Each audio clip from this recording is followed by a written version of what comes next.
श्री गुरुदेव दत्त.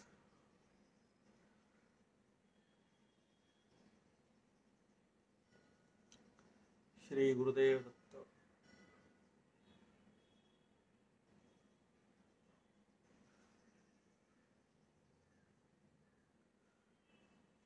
श्री गुरुदेव दत्त. श्री गुरुदेव दत्त.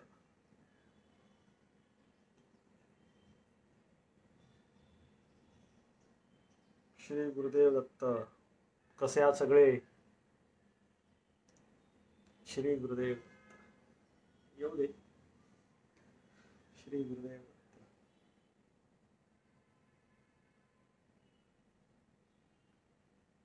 विश्वेजी श्री गुरुदेव दत्त. आवाज स्पष्ट येतोय का मला सांगा? आवाज स्पष्ट येतोय का मला सांगा?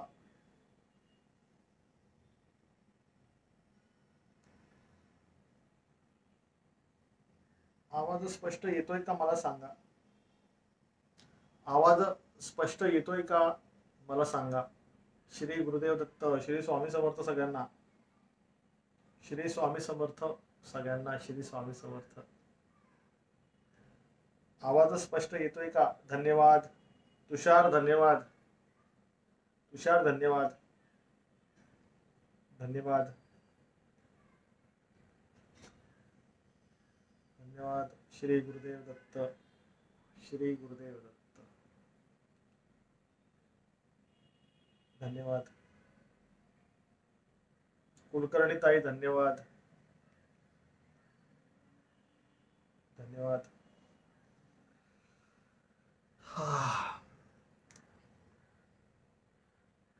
धन्यवाद सगळ्यांना. श्री दत्त. धन्यवाद. धन्यवाद. येऊ देत लोकांना. येऊ देत. सगळेच जण त्रासलेले आहेत. कोणी प्रवासात आहे, कोणी घरात आहे, कोणी जेवण बनवतंय, कोणी ऑफिसमध्ये आहे, कोणी बॉसच्या शिव्या खातंय, कोण कोण मनात बॉसला शिव्या देतंय, कोणी एम्प्लॉईला शिव्या देतंय. त्यात लाईव्ह सेशन बघतायत. कुठेतरी मनाला आधार मिळावा ही महाराजांच्या चरणी प्रत्येकाला आशा आहे. आणि महाराज कोणालाही रिक्त सोडत नाहीत. महाराज कोणालाही रिक्त सोडत नाहीत. कारण दत्त हा दाता आहे. दत्त हा देणार आहे. पण आपली झोळी पण फाटकी नको. आपली झोळी पण फाटकी नको म्हणजे काय? आपली झोळी फाटकी नाही म्हणजे आपले कर्म फाटके नको असं त्यांना म्हणायचं आहे. मागे रविवारी एका साधकाने प्रश्न केला होता ना की महाराजांच्या खांद्यावरती जी झोळी आहे ते कशाचं प्रतीक आहे? तर ते कर्माचं गाठोडं महाराज वाहून घेतात. त्यांच्या साधकांचं, त्यांच्या दासाचं कर्माचं गाठोडं महाराज वाहून घेतात. हा, आणि ते कर्माचं प्रतीक आहे. आपली कर्म फाटके नको. ठीक आहे, हे त्यांना सांगायचं आहे. कसे आहात दादा? एकदम व्यवस्थित आहे. एकदम व्यवस्थित आहे.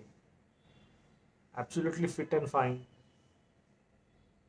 ओके. त्यांच्या कृपेने एकदम व्यवस्थित आहे. कर्तव्य दक्ष आहे. आत्मपरायण आहे. कर्तव्य दक्ष आहे, आत्मपरायण आहे. या दोन गोष्टी पुरेशा आहेत. कर्तव्य दक्ष, आत्मपरायण, बस झाल्या. याच्या पलीकडे तिसरं कसली इच्छा नाही. नाही सिद्धी नको, नाही कुठले चमत्कार नको. फक्त दत्त पाहिजे.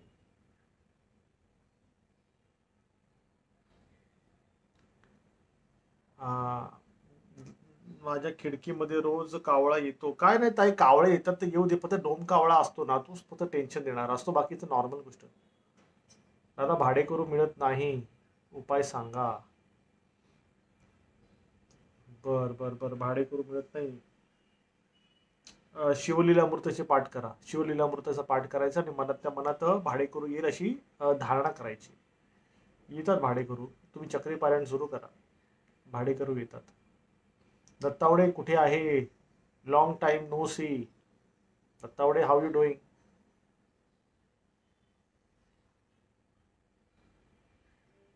दादा भस्माचं सांगणार होते. दादा पुण्य म्हणजे काय?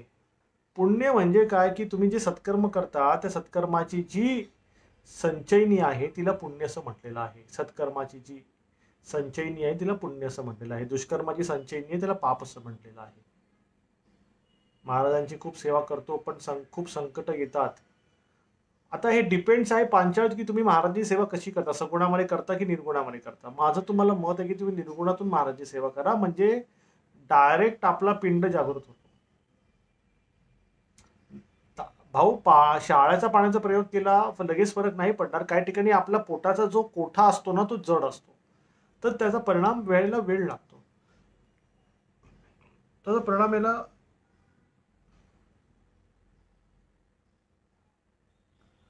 जरा शिवलीला अमृत पारायण करताना शिवलिंगावरती अभिषेक करते वेळी काळ भैरव जप चालतो का? चालतो चालतो, करा, काही प्रॉब्लेम नाहीये, करू शकता. जरा कोणी भेट दिलेल्या नारळामध्ये एखादा मंतरलेला नारळ दिला असेल तर कसे ओळखायचे? शिरसेकर ताई. बर बर बर बर. अच्छा शिरसेकर ताई, मला जरा तुम्ही महाराजांचं सांगा त्याची तब्येत कशी आहे. महाराजांची तब्येत कशी आहे, त्यांचं वजन वाढलं की नाही, की मी आलो तो बघायला घरी त्याच्यानंतर 4 महिन्याचं सांगितलं तर डॉक्टरांनी त्यांना बेड रेस्ट घ्यायला. आता त्याची तब्येत कशी आहे? मला वाटतं त्या गोष्टीला 3-4 महिने होऊन गेले. मला परत यायचं आहे बघायला त्यांना, भेट त्यांना द्यायची आहे, महाराजांना बघायचं आहे. तर कृपया करून मला तुम्ही जरा सांगा की कधी येण्याची योग्य वेळ असेल त्या पद्धतीने मी येतो भेटायला. मला सांगा महाराज कसे आहेत, तब्येत कशी आहे, त्यांची काळजी, त्यांची आठवण येते ते म्हणून तुम्हाला प्रश्न केला.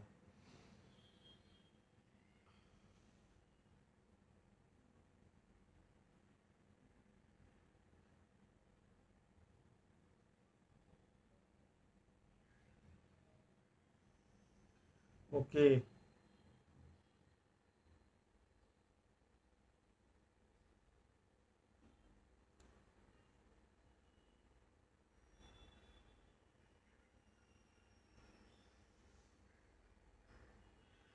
दादा मी तुम्ही सांगितलं तसा पौर्णिमेचा उपाय केला पण अजून मानसिक त्रास होतो आहे, भीती वाटत राहते, प्लीज. शिवलीलामृताचा पाठ करा आणि उबंटू करा, त्याने तुमची भीती दूर होईल. शिवलीलामृताचा पाठ करा आणि उबंटू करा, त्याने तुमची भीती दूर होईल.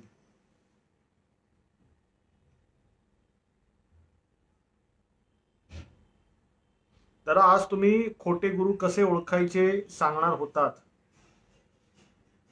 हा, आज तुम्हाला मी सगळ्यांना खोटे गुरु म्हणजे जे खोटे गुरु असतात ना, वरतून आध्यात्मिक आवरण करतात आणि आतून एकदम लबाड असतात, अघोरी कृत्य करणारे असतात, मी तुम्हाला त्याची दोन्ही बाजू सांगणार आहे आज तुम्हाला. दोन्ही बाजू मी जे तुम्हाला आज मी सांगणार आहे ना, ते आयुष्यात कधी विसरू नका. भले तुम्ही कधी कुठल्या सदमार्गी साधकाच्या किंवा सत्पुरुषाच्या सानिध्यात नसले तरी चालेल, पण कधी तुम्ही अशा लोकांच्या सानिध्यात नका जाऊ. Do not get your self in wrong hands. Okay, हे साले रस्त्यावरती आणतील तुम्हाला तुमच्या फॅमिली सकट. ठीक आहे, तर ते मी तुम्हाला सांगणार. जरा वाढू दे, जरा 200-250 वरती गेला आकडा की लगेच मी तुम्हाला सांगतो, कारण की सगळ्यांना कळायला पाहिजे ना.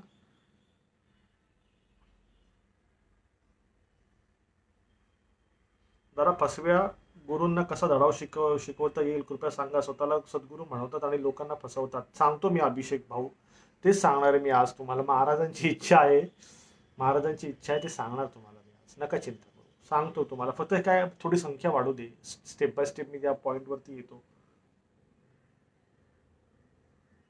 जरा गणपती अथर्व शिष्यामध्ये फलश्रुती पण रीड करायची का? नाही, फलश्रुती नाही रीड करायची.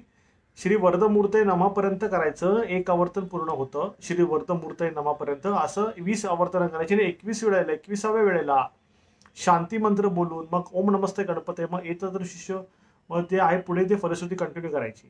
हा, 21व्या वेळेला जर करायचं असेल आवर्तन 21व्याची, तर मग त्याच वेळेला फलश्रुती फक्त एकदाच बोलायची.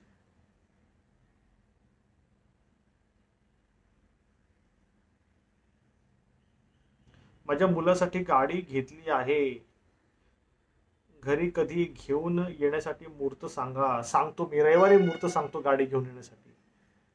रविवारी मुहूर्त सांगतो तुम्हाला.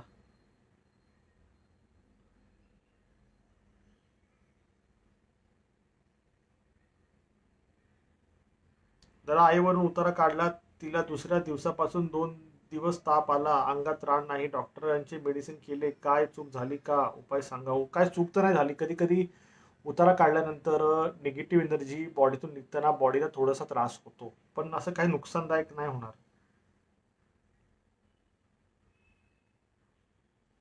त्याला डोमकावळा पौर्णिमा पासून बिल्डिंगी भोवती फिरतोय, पण 64 योगिनी यंत्र लावल्यापासून घरासमोर नाही बसत, पण शेजारून फिरतो. हा, तर घरासमोर तर येणार नाही ना, घरासमोर नाही येणार तो. 64 योगिनी यंत्र म्हटलं की ते घरामध्ये प्रवेशच नाही करू शकत.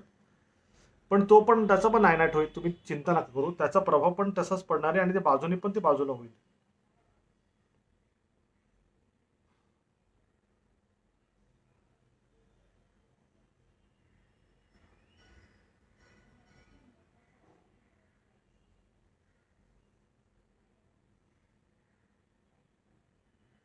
अच्छा.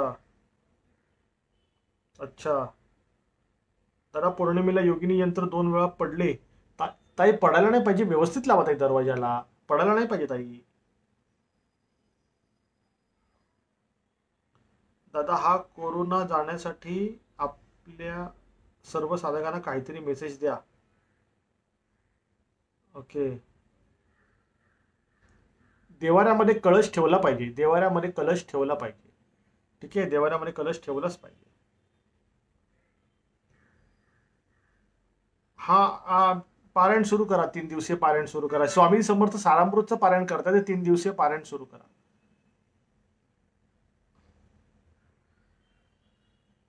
दादा, ऊर्ध्वपुंड आणि त्रिपुंड यात काय फरक आहे आणि ते कोणी व कसे लावावे? चांगला प्रश्न आहे. त्रिपुंड आहे, भस्म त्रिपुंड आहे. ऊर्ध्व म्हणजे वर्टिकल त्रिपुंड लावलं जातं आणि त्रिपुंड म्हणजे आडवं लावलं जातं. फरक आहे, फरक आहे याच्यामध्ये. ठीक आहे.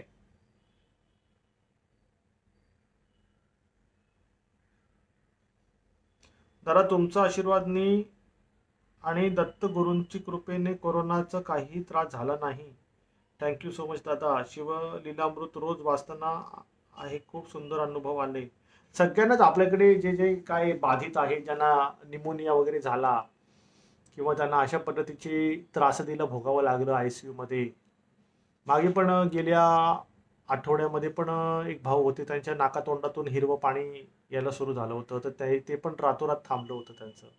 तसं मग त्या ताईंनी काय केलं की मग व्हॉट्सअपवरती त्यांचा अनुभव लिहून त्यांनी पाठवला होता की असं असं झालं. आणि तो अनुभव मग आपल्या प्रतिनिधींनी मग आपल्या फेसबुकच्या पेजवरती, तुमच्या ह्या पेजवरती मग त्यांनी तो पोस्ट केला. आता हे सगळ्या घटना ज्या आहेत रातोरात जे थांबण्याच्या आहेत, ह्या काही माझ्या नाही आहेत. मी काही करत नाही. मी फक्त या मालकांकडे, या महाराजांकडे, जे सगळ्यांचे मालक आहेत, त्यांच्या चरणी फक्त मी तुमची प्रार्थना ठेवतो. त्यांना हेच म्हणतो की जर हे जे कोणी आहेत, त्रासलेले आहेत, त्यांना एक संधी मिळावी असं माझं मत आहे. आतापर्यंत जे झालं गंगेला मिळालं, पण ह्याच्या पुढे तुमच्या स्मरणात ही व्यक्ती नितांत राहील, निष्ठेने राहील, नियमित राहील, अशी मी इच्छा बाळगतो महाराज.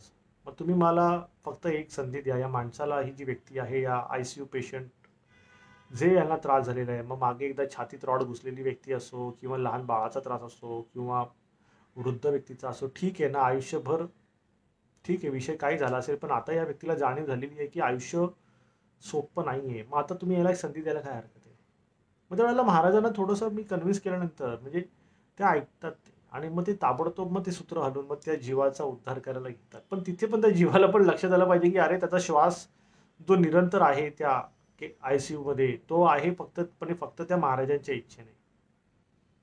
ह्याची पण तशी पण त्याची कृतज्ञता सद्गुरू चरणी पाहिजे. काल पण अपॉइंटमेंट झाल्या, काल पण अपॉइंटमेंट झाल्या, आज पण झाल्या सकाळी. त्याच्यामध्ये काय होते, लोक धन्यवाद बोलण्यासाठी आता अपॉइंटमेंट घ्यायला लागलेले आहेत. कारण की ज्यांचे ज्यांचे 5-6 महिने झालेले आहेत आणि ज्यांच्या जीवनामध्ये कायापलट झालेला आहे, त्यांचे आता काय प्रश्न नाही राहिले. ते फक्त म्हणतात की दादा काय नाही, धन्यवाद बोलण्यासाठीच अपॉइंटमेंट घेतली, कारण आमच्या जीवनामध्ये खूप फरक पडलाय. मग मी बोललो की हे काय माझ्यामुळे नाही झालं, हे महाराजांचे पाय जाऊन तुम्ही धरा आधी, दत्तगुरूंचे पाय धरा, सद्गुरूंचे पाय धरा. आणि त्यांच्या पायी तुम्ही एकनिष्ठ राहा. दत्त हा दाता आहे, तुम्हाला लक्ष्मी आणि सरस्वती दोन्ही तुम्हाला ते देतील. ठीक आहे.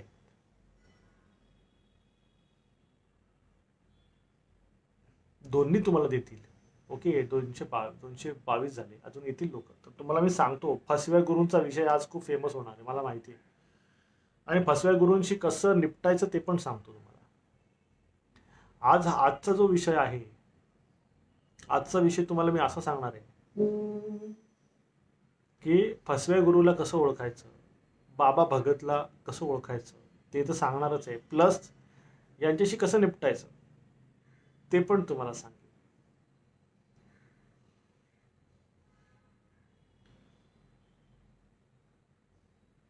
दादा, अपघाती अपघाती मरण का येतं अचानक, हे विधिलिखित आहे का? अपघाती मरण हे विधिलिखित नसतं. अपघाती मरण हे विधिलिखित नसतं. अपघाती मरण जे असतं ना, ह्याच्यामध्ये अकाल मृत्यू सहभागी असतो. अकाल मृत्यूमध्ये काय असतं, समजा कधी कोणावरती काही क्रिया केली गेली किंवा मी तुम्हाला एक सांगू का, तुम्ही लोक विश्वास ठेवाल का, कोणाला इंटरेस्ट आहे का अपघाती मृत्यूच्या मागची सूक्ष्म कारणं जाणून घेण्याचा कोणाला इंटरेस्ट आहे का? असेल तर सांगतो मी, नाही तर मग उगाचच बोलण्यात काय अर्थ नाही. अपघाती मृत्यू म्हणजे तुम्ही गाडीने प्रवास करता, तुम्ही ट्रेननी प्रवास करता. ट्रेननी पण लोक जीव देतात. मागे एक मुलगी लहान 12 वर्षाची, तिने वाशीच्या तिथं ती ती बिचारीने ती उडी मारली. तिने तिचा जीव गेला. ती आपल्याकडे आली होती. ती 2 दिवस मागितले त्यांच्या पालकांना, मला 2 दिवस द्या. तिची पल्स नाही मिळते.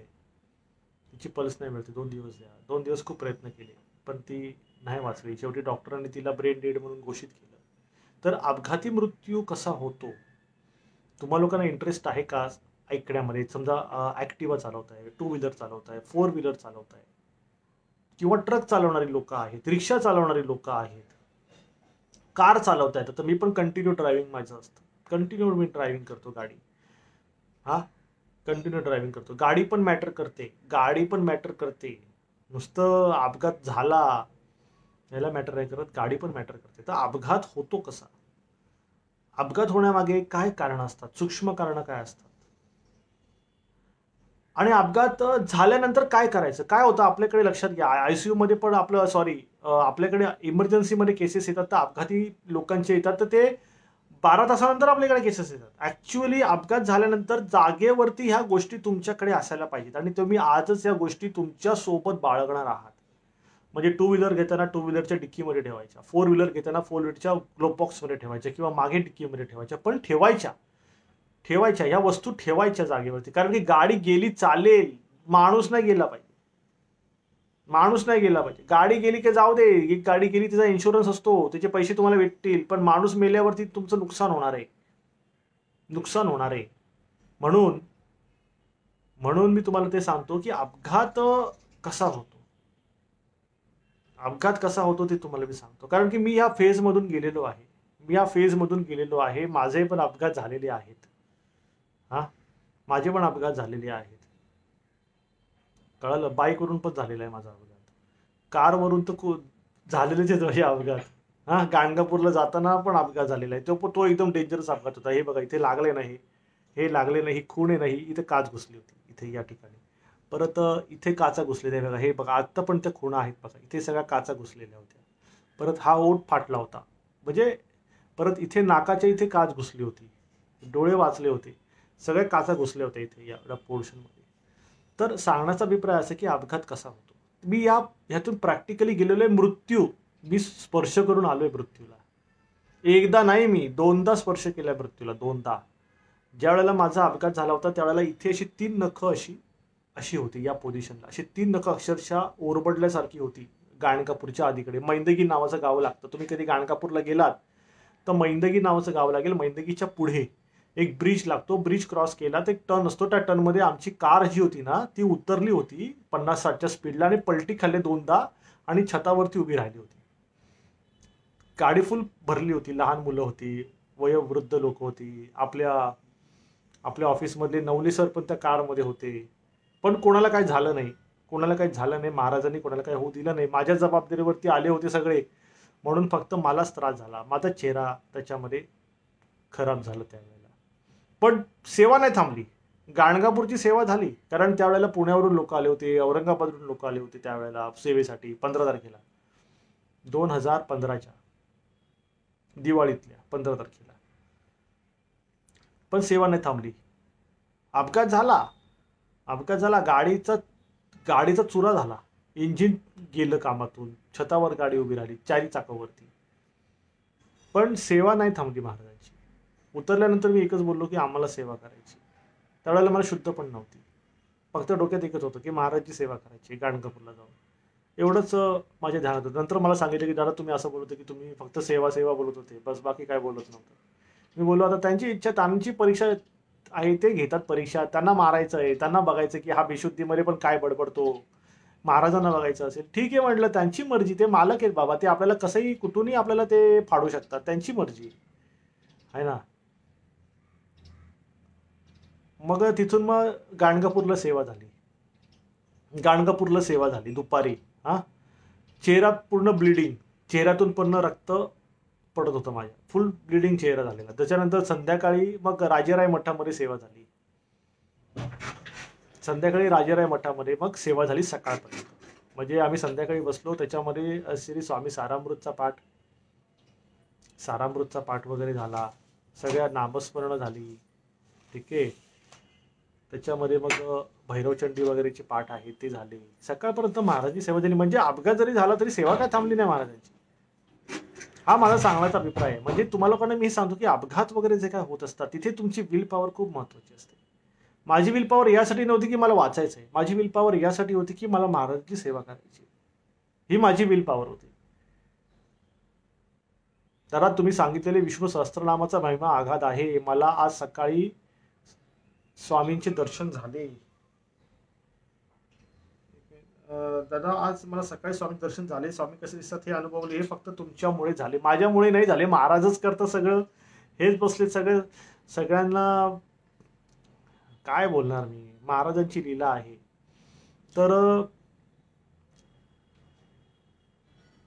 तर ह्याच्यामध्ये आनंद आहे. मलाही स्वामी समर्थ महाराजांनी दर्शन दिलेलं आहे. मला एकदम जवळ, म्हणजे जेवढा हा कॅमेरा धरलाय ना, तेवढं मोबाईल धरला ना, तेवढा जवळून मला महाराजांनी माझ्यासोबत संवाद साधलेला आहे.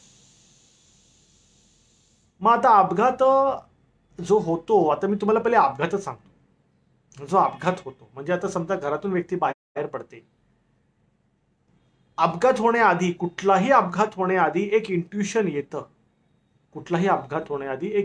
मनामध्ये एक बेचैनी येते. हा, अशा परिस्थितीमध्ये गाडी हळू चालवायची. मनामध्ये ज्या वेळेला बेचैनी येते त्यावेळेला गाडी हळू चालवायची. Point number 1.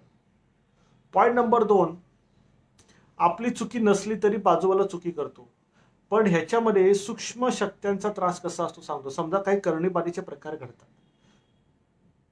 कोणी ब्लॅक मॅजिक वगैरे करतं, तर गाडी चालवताना ऑटोमॅटिक डोळ्यावरती अंधारी येते. बघा, असं तुमच्या लोकांसोबत बऱ्याच ठिकाणी झालं असेल. ऑटोमॅटिकली गाडीचा स्पीड असतो समजा 50, 60, 70, 80, 90, 100. कार चालवतायत तर समजा 110, 120, 130. हा, माझा विषय सोडून द्या, मी 200च्या पुढे असतो, 200च्या पुढे असतो. तर 140, त्यावेळेला अंधारी डोळ्यावरती येते. असं किती लोकांना झाले की गाडी चालवताना अंधारी डोळ्यावरती, त्यांनी ताबडतोब सोबत मारुतीचं यंत्र ठेवा. गाडी चालवताना अंधारी डोळ्यासमोर येते, त्यावेळेला अपघात होतो. कारण तुल्पा नावाची शक्ती आहे. तुम्ही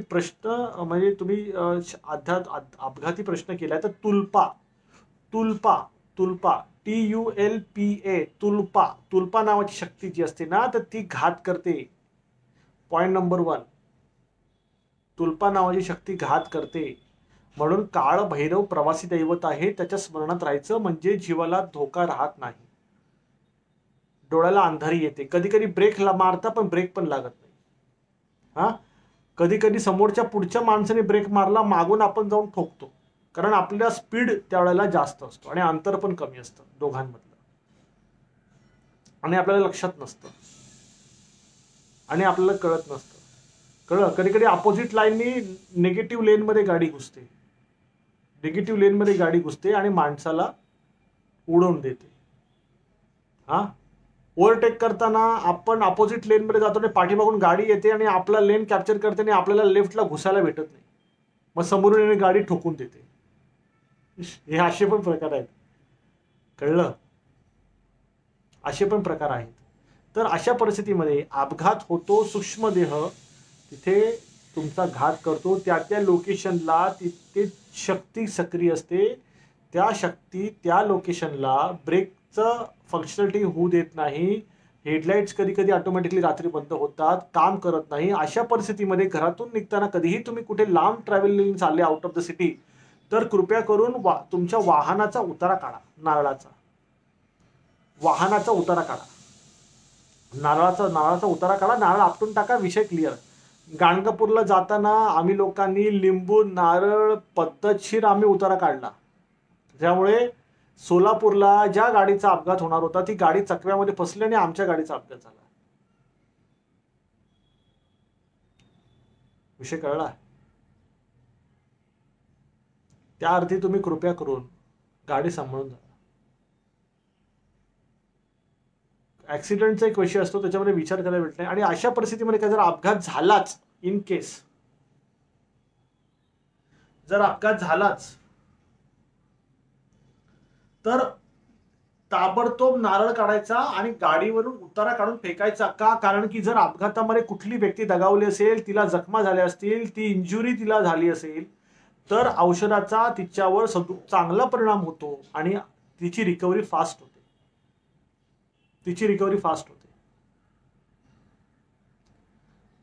हा, राखाभाऊ सावधगिरी बाळगली ना, गाडीचा स्पीड कमी ठेवला तर अपघात टाळता येतो. गाडीचा स्पीड जास्त असेल तर अपघात होतो. गाडीचा स्पीड, काही इकडचे रस्ते पण त्या लायकीचे नाही आहेत. फक्त एक मुंबई पुणे एक्सप्रेस हायवे सोडून कुठलाही रस्ता चांगला नाही. ठीक आहे, कुठलाही रस्ता चांगला नाही. आणि गाडी पण घेताना कृपया करून माझी तुम्हाला सगळ्यांना विनंती आहे, गाडी घेताना मारुती सुझुकीच्या गाड्या घेऊ नका. त्यांची बिल्ड क्वालिटी जाम खराब असते. ठीक आहे. चांगली क्रॅश टेस्ट ज्याची पास होते, क्रॅश टेस्ट मध्ये 4-5 स्टार रेटिंग आहे, तशा गाड्या घ्या. तुमच्या फॅमिलीला सेव्ह करा. पैशांचा विचार करू नका. गाडी घेताय तर कृपया करून कॉम्प्रोमाइज करू नका. मारुती सुझुकीच्या गाड्या म्हटलं तर बिल्ड क्वालिटी लई खराब. आपल्या फॅमिलीला कॉम्प्रोमाइज मध्ये करू नका. तुम्ही फुल फॅमिली सोबत जाणार कुठे, आणि उद्या काही बरं वाईट होऊ नये, पण झालं तर कृपया करून असं काही होऊन देऊ नका. कारण की हा, टाटाची चांगली आहे, टाटाच्या गाडीची बिल्ड क्वालिटी चांगली आहे ना. टाटाची बिल्ड क्वालिटी चांगली आहे.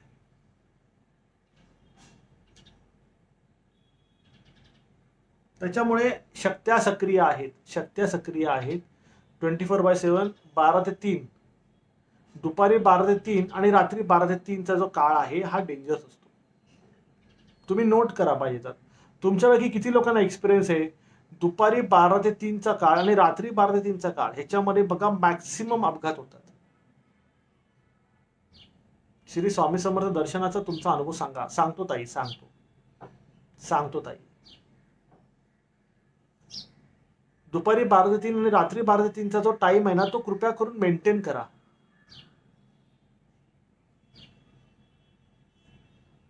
ताई, मारुतीच्या सगळ्या गाड्यांची बिल्ड क्वालिटी ताई कॉम्प्रोमाइज केलेली आहे ताई. मला माहिती आहे ना ताई, मी आयुष्यात कधी मारुती सुझुकीत बसलो नाही.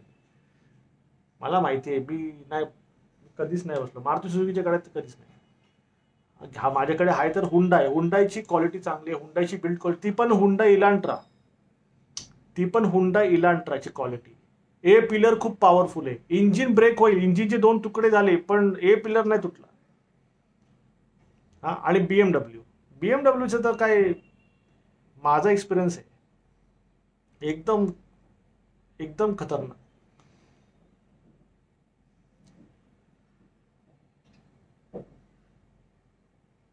जिथे जिथे अपघात होतोय, आता तुमची बीएमडब्ल्यू मस्त आहे. हा, माझी बीएमडब्ल्यू स्पोर्ट्स लाईनची आहे.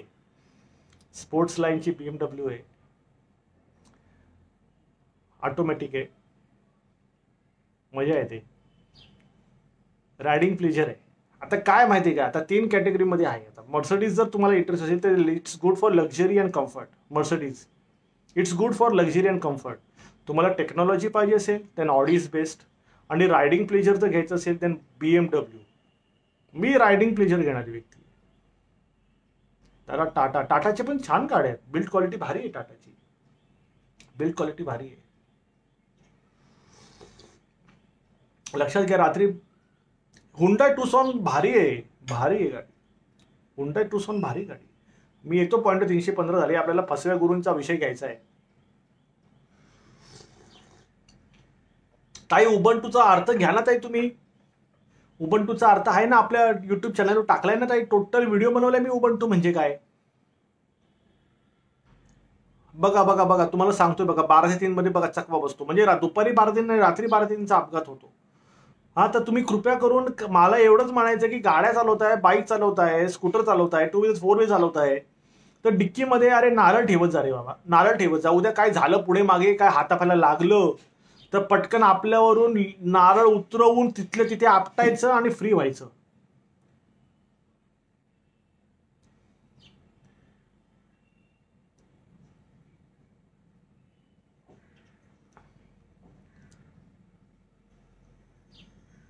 बरोबर आहे. आता ऐका, आता आपण त्या ह्याच्यावरती येऊ, फसवे गुरूंवरती येऊया. फसव्या गुरूंवरती येऊया.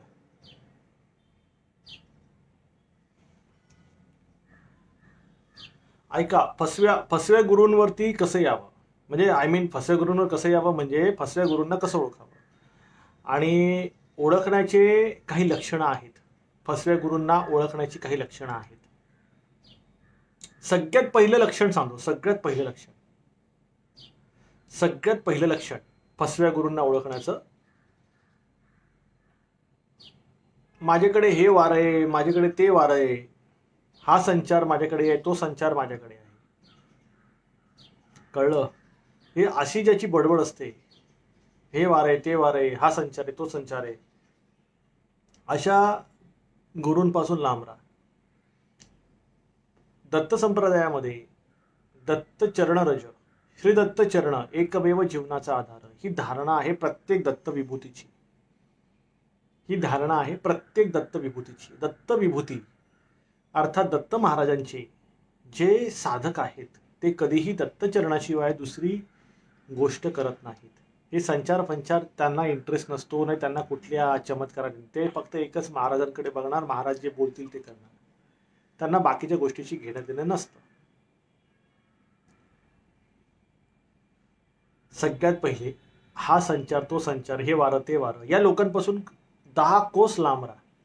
हे 18 विश्व दारिद्र्य घेऊन फिरणारे आणि 18 विश्व दारिद्र्य खैरातमध्ये वाटणारी लोक आहेत. Point number 1.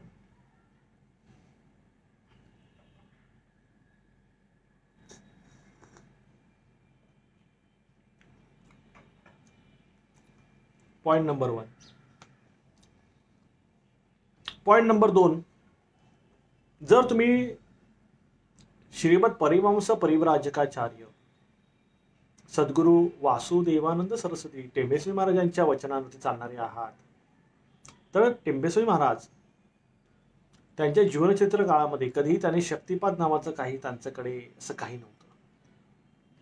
त्यांनी कधी शक्तिपात हा त्यांना शब्दच नाही त्यांच्याकडे जीवनचरित्रामध्ये. महाराजांनी फक्त दत्त भक्तीवरती कॉन्सन्ट्रेट केलं, त्याच्यावरच ते नितांत नियमनिष्ठेने राहिले. महाराजांच्या नियमात त्यांनी त्यांचं जीवन जनहितार्थ अर्पण केलं आणि आपण ही त्याच वचनांवरती, आपण ही त्याच तत्वावरती आपण आपलं जीवन जगतो. तर जे फसवे गुरु आहेत ना, ते तुम्हाला कधीही सदमार्गी घेऊन जात नाहीत. ते तुम्हाला शक्तीमध्ये अडकवतात. ते शक्तीमध्ये अडकवतात. तुम्हाला शक्तिपात करून देतो किंवा तुमच्या देहामध्ये कुंडलिनी शक्ती जागृत करून देतो किंवा तुमच्या देहामध्ये षटचक्र जागृत करून देतो, तुम्हाला सहस्त्र जागृत करून देतो, तुम्हाला तुमचं आज्ञाचक्र जागृत करून देतो, तुम्हाला तुमचं जे काय फलाना जागृत करून देतो. तर अशी जी लोक आहेत ह्यांच्यापासून लांब राहा. अशी जी लोक आहेत ह्यांच्यापासून लांब राहा. पहिलं हवा घेणं, हवा देणं, संचार येणं, संचार जाणं, यापासून लांब राहा. Point number 2. हे जागृत करून देतो, ते जागृत करून देतो. हा, हे 2 नंबर झाले. 3 नंबर, जर तुम्ही दत्त मार्गी आहात आणि जर तुम्हाला दत्त मार्गातल्या जर सद्गुरूंचा जर तुम्हाला सहवासाचा जर तुमचा समजा तुमचा विषय आहे की त्यांच्या सहवासात राहायचं आहे, तर दत्त मार्गामध्ये जिथपर्यंत मी आतापर्यंत दत्तविभूतींना जे बघितलेलं आहे त्याच्यामध्ये सगळे दत्तविभूती सात्विक आहेत. कोणीही मटण मच्छी दारू पित नाही. कारण दत्त मार्गात मुळातच सात्विकता लागते. महाराजांना वैराग्य आत्मज्ञान लागतं. त्यासाठी त्यांना तामसी वृत्ती नाही चालत, त्यांना सात्विक वृत्तीच पाहिजे. त्या अर्थी 3 नंबरमध्ये मटण मच्छी दारू पिणारे, बाईंचा नाद ठेवणारे जे गुरु आहेत, बाईंचा नाद ठेवणे मी येतो त्या विषयावरती, बाईंचा नाद आहे तो पण विषय मी काढणार थोड्या वेळाने. तर त्या लोकांपासून तुम्ही लांब राहा. त्या लोकांपासून लांब राहा. तिसऱ्या नंबरपासून 3 नंबर झाले. चौथा, अघोरी मार्गातली जी लोक आहेत. आता ह्याच्यामध्ये 2 टाईपचे अघोरी येतात. एक आहे ते वरतून त्याने समजा पांघरून घेतलेलं असतं सात्विकतेचं, आणि आतून ते अघोरी असतात.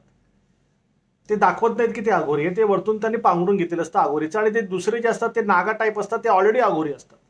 तर ऍटलिस्ट त्यांना आयडेंटिफाय तर करता येतं की या साले हे हड्डी आणि खोपडी घेऊन बसणारे आहेत, हे सगळं खाणारे आहेत, ह्यांच्यापासून लांब राहा. पण जे पांघरून घेणारी लोक आहेत, वरतून सात्विकतेचं पांघरून घेऊन आतमधून ते अघोरी कृत्य करतायत, अशा लोकांना तुम्ही 1 वर्ष तरी कमीत कमी त्यांना तुम्ही ऑब्झर्वेशनमध्ये ठेवा. कमीत कमी 1 वर्ष तरी ऑब्झर्वेशनमध्ये ठेवा. माझं ऐका. लगेच त्यांच्या बोलण्याकडे, त्यांच्या आमिषाकडे, त्यांच्या मोहाकडे तुमची भुरळ नाही पडली पाहिजे. ठीक आहे, हे अघोरी कृत्याचं झालं.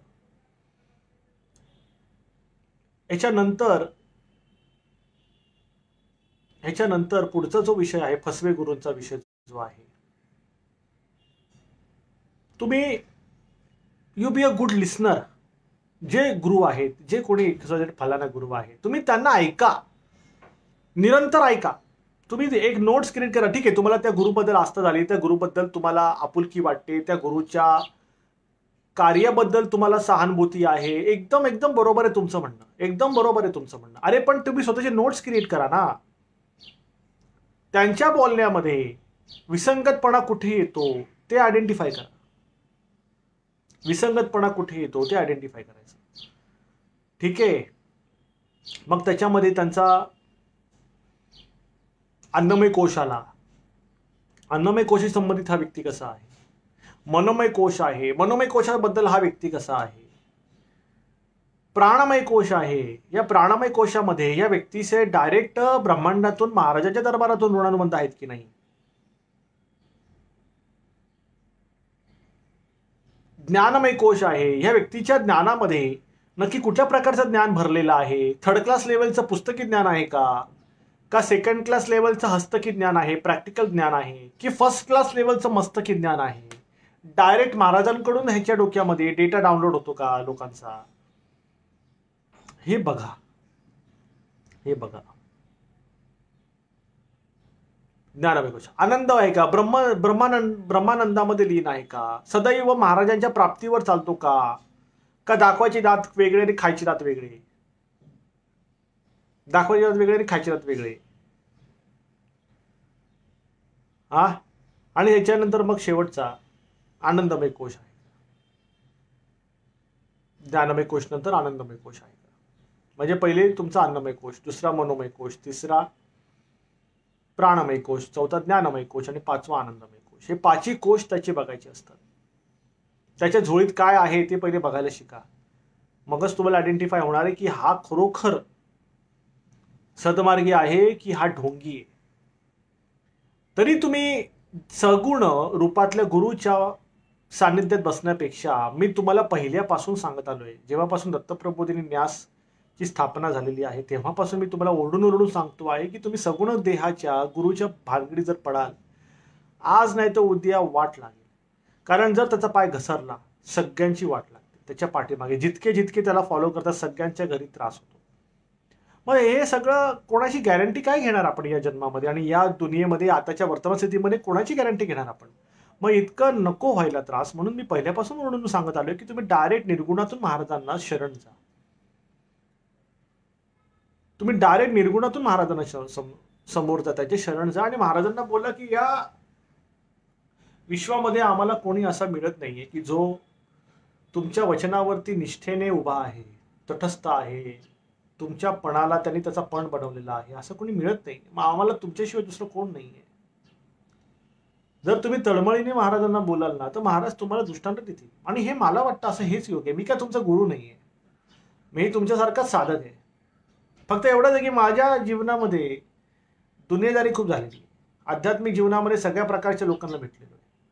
त्याच्यामध्ये दत्तमार्गातली लोक ही माझ्यासोबत आहेत, जे दत्तमार्गात नाही आहेत तसली लोक मला ओळखतात आणि मी त्यांना ओळखतो.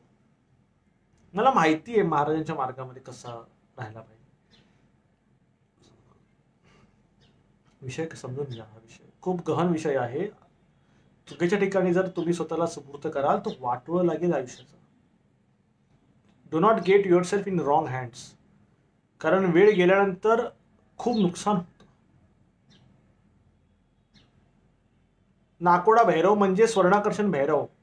ठीक आहे, नाकोडा भैरव म्हणजे स्वर्णाकर्षण भैरव.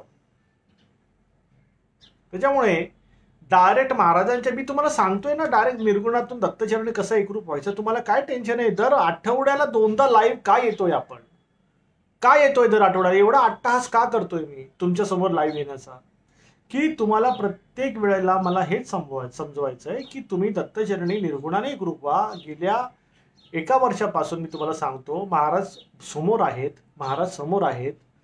गेल्या 1 वर्षापासून ज्या अपॉइंटमेंट झालेल्या आहेत, लोकांच्या जीवनामध्ये जो कायापालट झालेला आहे, जे भाड्याच्या घरात राहायचे आज त्यांचा 1 वर्षात स्वतःचा फ्लॅट झालेला आहे. हे मी का म्हणतोय, भौतिकवादी वस्तुसंचय का बोलतो, की हे मॅटर करतं आपल्या लाईफमध्ये. ह्या गोष्टी मॅटर करतात आपल्या लाईफमध्ये. ज्याच्या नोकरी नाही त्याला नोकरी लागलेली आहे, ज्यांना मुलं बाळ नाहीये ते एक्सपेक्टेड झालेत.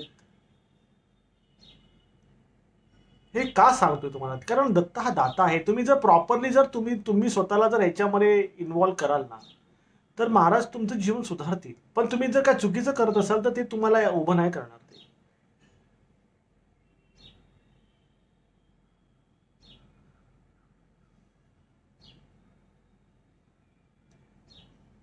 माझं समजून घ्या विषय. आता हा झाला विषय फसव्या गुरूंचा. बरं, किती लोकांना कळालं फसव्या गुरुचा विषय? मला जरा उत्तर द्या. फसव्या गुरुच्या विषयावरती किती लोकांना समज, म्हणजे व्यवस्थित अंडरस्टँडिंग झाली? हो की नाही बोला, म्हणजे मला कळेल. बाकी काही टाईप करू नका. हो की नाही बोललं तरी कळणार आहे. फसव्या गुरुचा विषय व्यवस्थित कळाला का? की अजून काय त्याच्याबद्दल माझ्याकडून काय कमतरता राहिली का? सांगतो वाघमारे ताई. बरं, मला जरा हो की नाही तरी सांगायचं. कारण काय आहे की आपल्याला 2 वे कॉन्व्हर्सेशन करायचं ना. 1 वे थोडी ना. प्रवचनकार कीर्तनकार थोडी की हातामध्ये तुंतुना घेऊन तुम्हाला ऐकवू.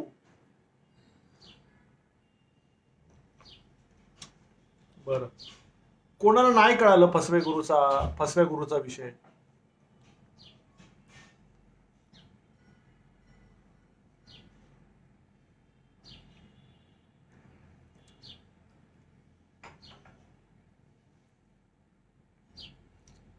धन्यवाद सगळ्यांना, त्रिवार धन्यवाद.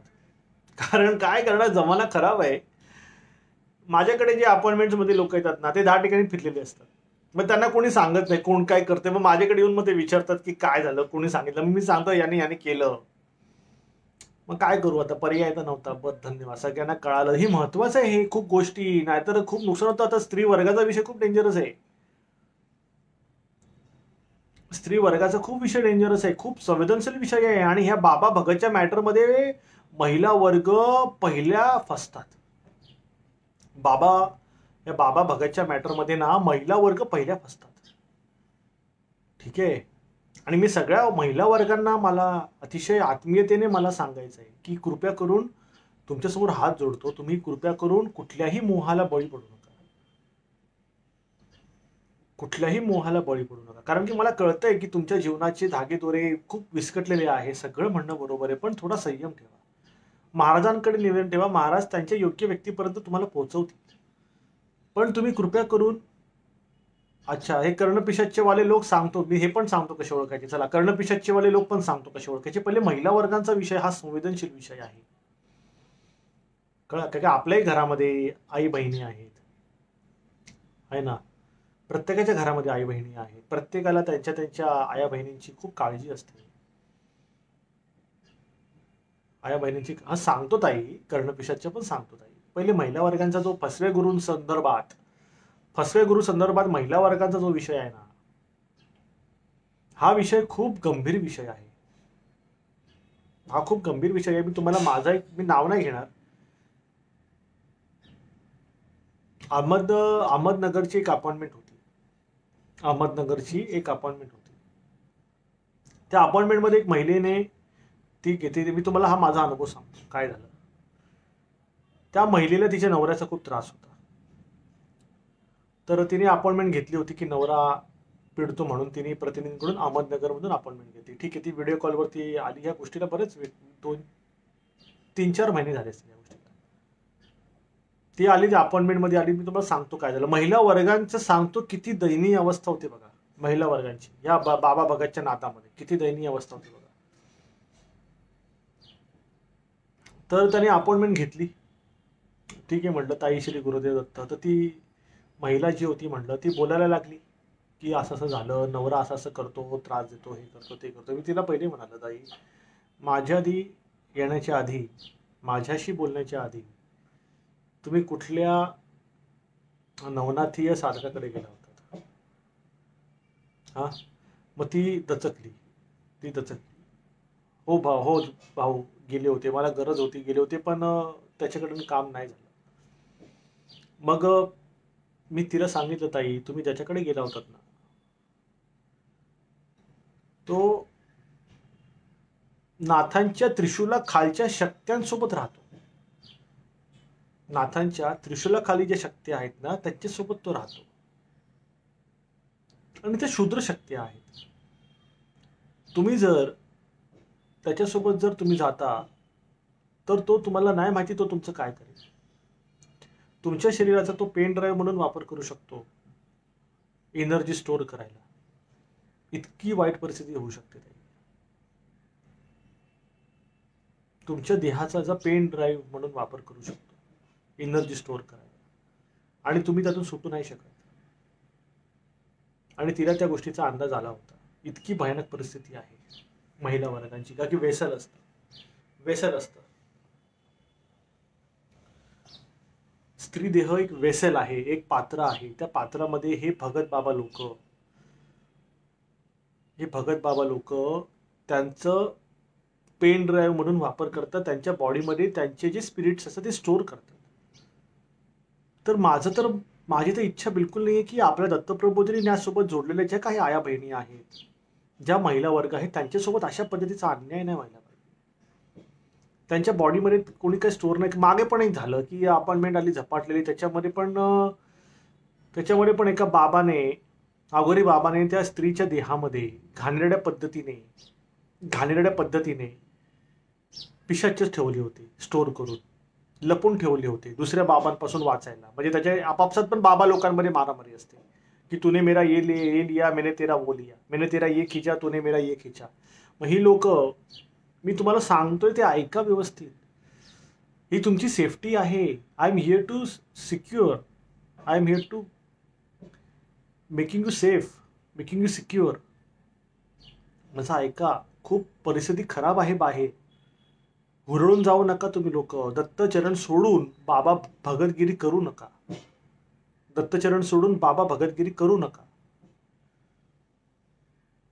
हे बाबा लोक, भगत लोक स्त्री देहाचा वापर करतात as a pen drive, data store करायला. त्यांचा जो एनर्जीज असतात त्या, मग त्याच्यामध्ये खूप घाणेरड्या शक्ती असतात, त्या बॉडीमध्ये स्टोअर केल्या जातात. का? दुसऱ्यांपासून लपवण्यासाठी त्या बाईच्या बॉडीमध्ये लपवलं जातं.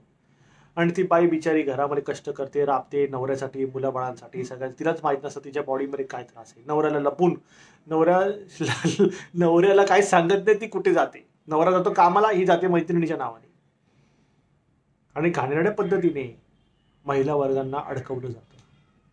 आणि एकदा अडकवल्यानंतर त्या महिलेचं सगळ्यात पहिला परिणाम काय होतो महिलाचा, ज्या स्त्रीमध्ये अशा क्रिया होतात, सगळ्यात पहिले तिचं वय कमी होतं. कारण की आपल्या नियतीप्रमाणे, आपल्या निसर्गाप्रमाणे आपल्या देहामध्ये एकच आत्मा राहू शकतो, जो देहाला त्या जीवन काळापर्यंत घेऊन जातो. पण जर देहामध्ये एका आत्म्यासोबत जर अजून 4-5 आत्मे राहिले तर देहाचं वय कमी होतं. जी स्त्री, जी व्यक्ती वय वर्षे 60 पर्यंत जगणार आहे ती वय वर्षे 45 पर्यंत दम तोडते, ती जीव सोडून देते. म्हणजे तिचे 15 वर्ष त्या पिशाच्याने खाल्ले. काय केलं बिचारीने, काय नुकसान केलं तिचं नुकसान झालं. तिने विश्वास ठेवला बाबा भगतवरती, म्हणून फसव्या गुरूंच्या नादी लागाल. स्वतःचं तर नुकसान होणारच आहे, तुमच्या परिवाराचं पण नुकसान होतं. कळलं का? अजून खूप काय प्रकार आहे ते तुम्हाला नाही सांगू शकत, मलाच लाज वाटते बोलायला. हा, खूप काय प्रकार आहेत, नाही सांगू शकत. हे तर एक प्रकार तुम्हाला सांगितला की स्त्री देहाचा जर पेन ट्रे म्हणून वापर करतात, तिच्या बॉडीमध्ये एनर्जी स्टोअर करतात, स्मशानात जागृत केलेल्या शक्त्या, कब्रस्तानमधून जागृत केलेल्या शक्त्या.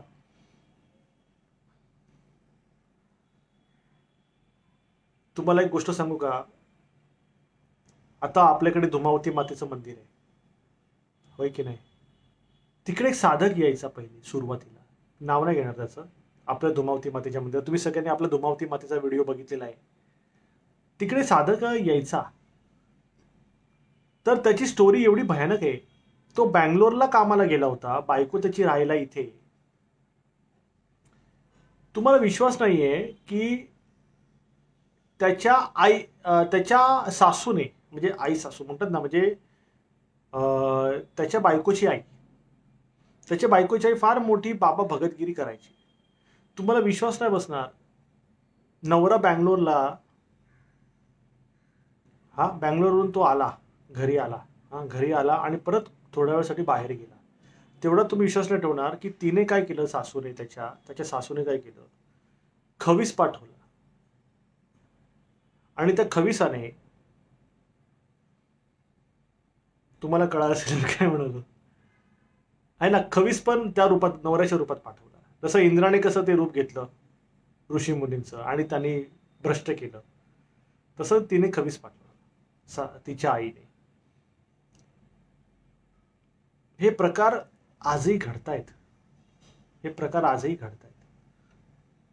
तर माझं असं म्हणणं आहे की तुम्ही कृपया करून हा मी येतो अभिषेक, पण कमीत कमी काय असतं माहिती का अभिषेक, आपल्याकडे महिला वर्ग आहेत ना, त्या खूप संवेदनशील आहेत. त्यांना त्यांच्या संसाराची विस्कटलेली घडी पूर्वत करायची आहे, त्यांचं योग्य आहे. पण चुकीच्या हाती गेलात ना, खूप नुकसान होईल. ऑलरेडी झालेलं आहे. तिकडे त्या भगतने त्या बिचाऱ्या स्त्रीवरती खवीस पाठवला नवऱ्याच्या रूपामध्ये. हे असे प्रकार चाललेत. आपण महाभारत आणि रामायणाच्या भूमीवरती जन्माला आलेलो आहे, इथे काही होऊ शकतं. आता भाऊंचा प्रश्न,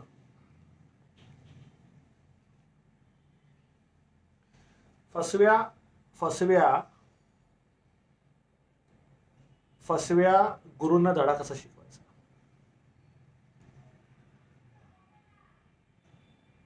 फसव्या गुरूंना धडा शिकवण्यासाठी फसव्या गुरूंचा एक वीक पॉइंट असतो.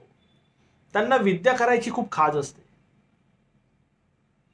फसव्या गुरूंना विद्या करायची खूप खाज असते. त्यांच्याकडे जाणाऱ्या प्रत्येक माणसावर ते विद्या करतात, प्रत्येक माणसाला ते खायला घालतात.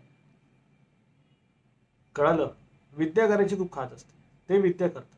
त्यांना विद्या, ते एका वेळेला उपाशी राहतील पण ते विद्या करण्यापासून ते गप्प नाही बसणार. आणि खायला घालतात, ते गाभण पोटामध्ये टाकतात, कारण की त्यांना इन्सिक्युरिटी असते की हा व्यक्ती माझ्यावरती पलटेल किंवा मला काय देणार नाही, असं तसं फलाना. मग अशा फसव्या गुरूंना जर तुम्हाला धडा शिकवायचा असेल तर कुठल्या तरी चांगल्या साधकाकडे जाऊन तुम्ही तुमचे उतारे करून घ्या. कारण त्या उतारांनी काय होणार आहे, की त्यांची जी विद्या आहे ती कापली जाणार. गाभण पोटातली काढून घ्या आणि उतारा करून त्याची विद्या कापा. त्याची विद्या कापल्याने ती विद्या रिव्हर्स होऊन त्याच्या अंगावर जाऊन बसते आणि त्याचा नाश करते आणि त्याचा उपासमाराने मृत्यू होतो. आणि हाच एक मार्ग आहे ज्या माध्यमातून तुम्ही फसव्या गुरूंना धडा शिकू शकता.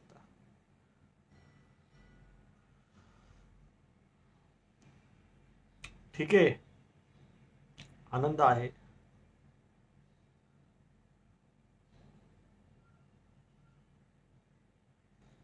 ताई श्रद्धा अंगात येणं, मी तुम्हाला एक सांगू का ताई, कोण काय म्हणते त्याच्याशी मला काय घेणं नाही. आम्ही महाराजांच्या चरणी राहणारे लोक आहे. काळ भैरव माझं आराध्य आहे, मला माहिती आहे हे अंगात येणं न येणं. मी स्मशान साधक आहे ताई.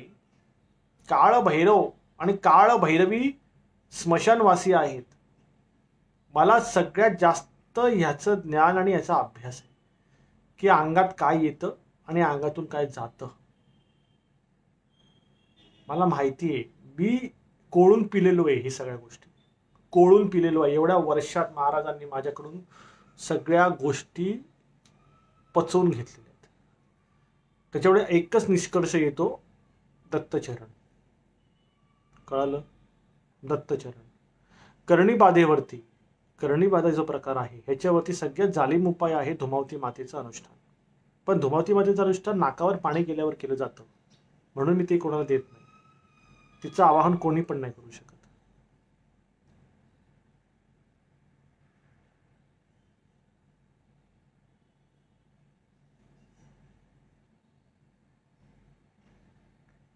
दादा मी अपॉइंटमेंट घेतली पण तुमच्याशी फक्त 2 मिनिटं बोलणं झालं. अच्छा, माझ्याशी 2 मिनिटं बोलणं झालं. आता ऐका, तुमच्या जीवनामध्ये जो त्रास आहे, तुम्हाला एक सांगू का ताई, तुम्हाला सगळ्यांपासून काय लपवायचं. सुरुवातीला जेव्हा अपॉइंटमेंट घ्यायचो ना तर एका व्यक्तीला मी 1 तास द्यायचो. सुरुवातीला जेव्हा अपॉइंटमेंट घ्यायचो ना सुरुवातीला तर एका व्यक्तीला 1 तास द्यायचो. मला कोणाच्याही जीवनातलं पुढचं मागचं बघायला फार फार तर 30 सेकंद लागतात ताई. 30 सेकंद. समोर व्यक्ती आला, त्याच्या घरात काय आहे, कुठे काय कोपऱ्यात काय ठेवले, कुठे काय गाडले, सगळं माहिती. 30 सेकंदात मला सगळ्या गोष्टी कळतात. 30 सेकंड्स ओनली.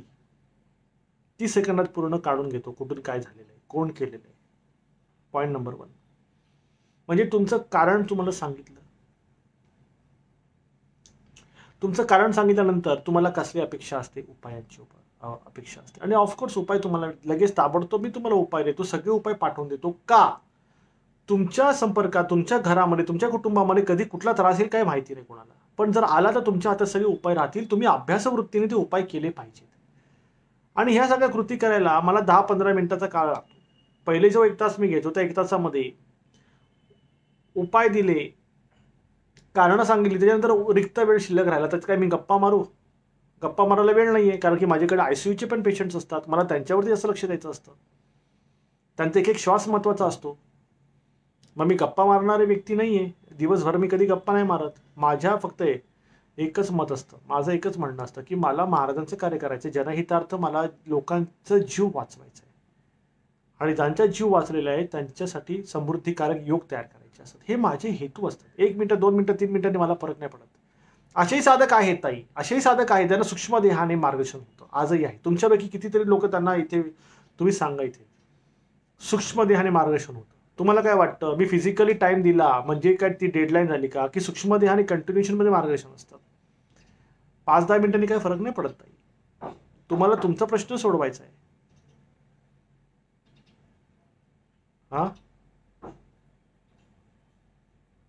तुम्हाला तुमचा प्रश्न सोडवायचा आहे. इथे विचारा कितीतरी लोकांना. इथे तुम्हाला प्रश्न विचारा, इथे प्रश्न विचारा लोकांना की सूक्ष्म देहाने दत्तप्रबोधिनी न्यासतर्फे मार्गदर्शन होतं की नाही. हे बघा, हो म्हणतात बघा ताई. तुम्हाला इथेच लोकांची उत्तरं दिली. हे बघा, दुसऱ्या ताई म्हणतात हो. सूक्ष्म देहाने मार्गदर्शन होतं. तुम्ही कुठे म्हणता 10-15 मिनिटांसाठी अपॉइंटमेंट घेतली आणि 2-5 मिनिटांमध्ये तुम्ही आम्हाला क्लिअर केलं. तुमचे आणि माझे जे ऋणानुबंध आहेत ना ते जन्मजन्माचे आहेत. हे अपॉइंटमेंटचे 10-15 मिनिटाचं जे ब्रॅकेट आहे ना, हे मला काही पटत नाही. विषय कळला का? तुमचे माझे ऋणानुबंध जन्मजन्माचे आहेत. आज देहामध्येच आपण आहोत. देहामध्ये नसतानाही आपलं महाराजांचं अनुसंधान राहणार. हे बघा, सकपाळ. हो दादा, खरे आहे. हे सकपाळ जे तुम्हाला जे नाव दिसतंय ना, त्यांना स्वामी समर्थ महाराजांनी सांगितलं कशाला तो जाऊन तो दुसऱ्याचा गू चिवडतो. महाराजांनी फायरिंग केलेली आहे. स्वामी समर्थ महाराजांनी जाऊन त्यांना फायरिंग केलेली. हे बघा, किती तुम्हाला मी उदाहरण देऊ. इथे प्रत्यक्षाला प्रमाणाची काय गरज आहे ताई. बघा किती हो आलेत. सूक्ष्म देहाने या सगळ्यांसोबत ऋणानुबंध आहेत. त्यात जो विकास कदम नाव दिसतोय ना, त्याला माझ्या घरामध्ये दत्त महाराजांनी अनुग्रह दिलेला आहे. जे विकास कदम नाव तुम्ही वाचलं त्याला दत्त महाराजांनी माझ्या घरात अनुग्रह दिलेला आहे दुपारी. किती हवं पाहिजे तुम्हाला की सूक्ष्म देहाने अनुसंधान है आज. नेकी करो दरिया में डालो. सोचो मत कि तुमने क्या किया. करना उनका काम है, बिगाड़ना उनका काम है. कंटिन्यू सगळ्यांचे यस येतात ताई. तर तुम्ही कुठे म्हणता अपॉइंटमेंटमध्ये 2 मिनिटं दिले, 3 मिनिटं. तुमची संकुचित मनोवृत्ती बदला. तुमचे विचार बदलाल तर तुमची परिस्थिती बदलेल. तुमचे विचार बदला, तुमची परिस्थिती बदलेल. मी तुम्हाला दत्तगुरूंसोबत जोडायला बसलेलो आहे, नाही की तुमच्यासोबत गप्पा मारायला बसलेलो आहे. मला गप्पा मारण्यासाठी वेळ नाहीये. माझी भरी जवानी जी असेल, वॉट एव्हर, माझं म्हातारपण जे असेल, माझं बालपण जे दत्तचरणी. आजही महाराजांच्या ड्युटी ऑन ड्युटी आहे. 24/7 मी महाराजांच्या चरणी आहे. मी कालही लोकांना बोललो, तुमचं भाड्याचं घर तुमचं स्वतःचं झालं, आनंद आहे. आज सकाळी पण अपॉइंटमेंट झाली, सगळं चांगलं झालं. मी म्हणलं जे काय चांगलं झालं ते महाराजांचे पाय धरा, महाराजांचे पाय धरा, दत्तचरण धरा. तेच करतात. आपण फक्त निमित्त आहोत. उद्या आपण नाही आहोत. त्यांची सेवा निरंतर राहणार आहे. त्याच्या अर्थी तुम्ही सगळे समजून घ्या. हे अपॉइंटमेंट 10-15 मिनिटं का 10-15 मिनिटं की अरे आयसीयूचे पेशंट येतात, अपघाती पेशंट येतात, कोरोनाचे पेशंट येतात, त्यांची अवस्था बघाल खूप खतरनाक असते. लहान लहान मुलांना झपाटायला लागलेलं आहे. मग त्यांना काढावं लागतं. तिथे काहीच नाही मी करू शकत. झपाटलेलं काढायलाच वेळ जातो.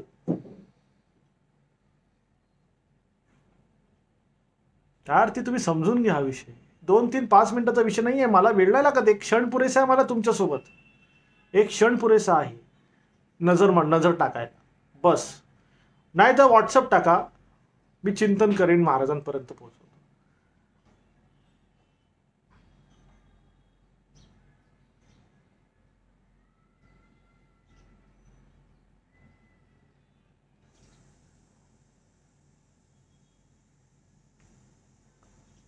अच्छा, मनुष्यरूपी पिशाच्याला कसं ओळखायचं? आता ह्याच्यामध्ये ना, पिशाच्य जर समजा तुमच्या डोळ्यासमोर दिसेल तर तुम्ही त्याचे पाय बघा. पिशाच्याचे पाय उलटे असतात. पिशाच्याचे पाय उलटे असतात.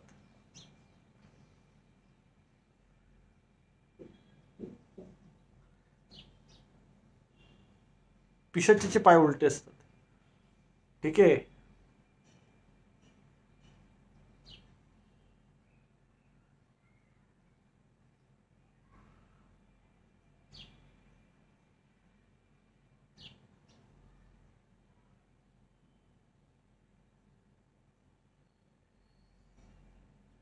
मला कोणीतरी भारी प्रश्न विचारा अध्यात्मातला. कोण विचारू शकतं? मला अध्यात्माचा एकदम भारी प्रश्न विचारा.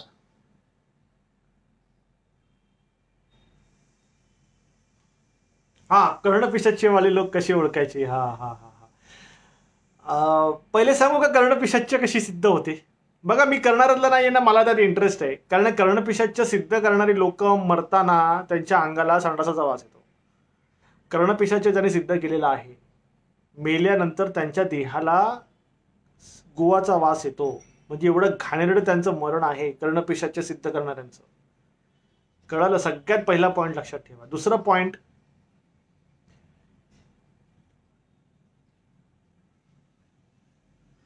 कर्णपिशाच्य ज्याचा आहे, हा, त्याच्या नजरेकडे बघायचं. तो त्याची नजर कानाकडे असते. कारण कर्णपिशाचिनी किंवा कर्णपिशाच्य जो आहे तो कानामध्ये बोलतो आणि तो उजव्या कानामध्ये बोलतो कर्णपिशाच्य. आणि कर्णपिशाचिनी जी ती डाव्या कानामध्ये बोलते. हा, डाव्या कानामध्ये बोलते. आणि अजून एक आहे, जर कर्णपिशाच्य ज्यांनी सिद्ध केलेलं असेल ना, आणि त्याची जर तुम्ही पाय बघाल ना, तर पायावरती यंत्र काढलेलं असतं. ठीक आहे. की दादा, किन्नर लोकांना दैवी शक्ती असते का? सांगतो, ते पण सांगतो तुम्हाला, ते पण सांगतो. पण कर्णपिशाच्य सांगतो तुम्हाला. कर्णपिशाच्य सिद्ध करणं म्हणजे तुम्ही त्याचा गुलाम होणं. तुम्ही त्याचा गुलाम होणं. कर्णपिशाच्य सिद्ध करणं म्हणजे.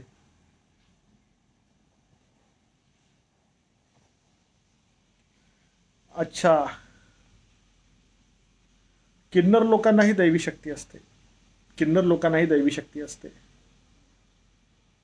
दत्त महाराजांची कृपा प्राप्त कशी होते, त्यासाठी दत्तोपासना कशी करावी पार्ट नंबर 1, दत्त उपासना कशी करावी पार्ट नंबर 2, बघा,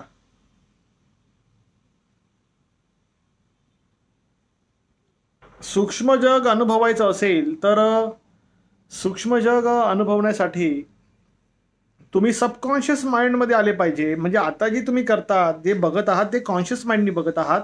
निद्रावस्थेत ज्यावेळेला असतं ते देन यू आर अनकॉन्शियस. आणि कॉन्शियस आणि अनकॉन्शियसचा मध्ये जो एक पातळ पापुद्रा आहे त्याला सबकॉन्शियस माइंड असं म्हणतात. त्या सबकॉन्शियस माइंडवर ज्यावेळेला तुमची मती, तुमचं ध्यान केंद्रित होतं त्यावेळेला तुम्ही सूक्ष्म जगामध्ये प्रवेश करता. आता काळ भैरवाला मंदिरात दारू वाहिली तर चालेल का? चालेल गायकवाड, पण तुम्हाला प्यावी लागेल. देवाला दारू वाहिली, देव बोलेल पी, मग प्यावी लागेल. मग महाराजांकडे बघून ओरडू नका की दारू प्यायची इच्छा नाही तरी दारू प्यावी लागते म्हणून. आधीच सांगतो, कारण जे जे तुम्ही देवाला नैवेद्य ठेवाल तो तुम्ही ग्रहण करणार.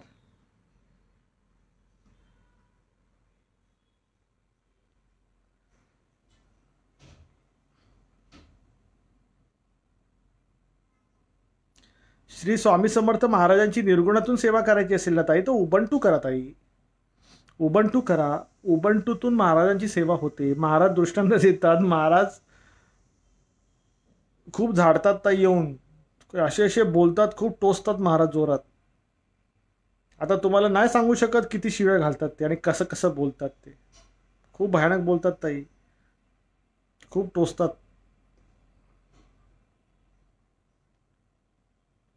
दादा आठवड्यापासून ख्रिश्चन कब्रस्तान व स्मशान दिसते स्वप्नात, ते कशामुळे? ताई काहीतरी असेल ना, येऊ दे ना ताई त्यातून. काय बाहेर तर काय पॉझिटिव्ह काढता येतं घेऊ ना आपण, त्याला पॉझिटिव्हली घ्या ना ताई, पॉझिटिव्हली घ्या. माझं ऐका, दिसतंय ना, त्याला पॉझिटिव्हली घ्या. अपॉइंटमेंट घ्या, मी सांगतो काय करायचं. जर काय पॉवर येत असेल तर घ्या, सोडू नका. काही काही लोकांना गॉड गिफ्ट असते, पॉवर बिवर भेटत असेल तर घ्यायची, सोडायचं नाही.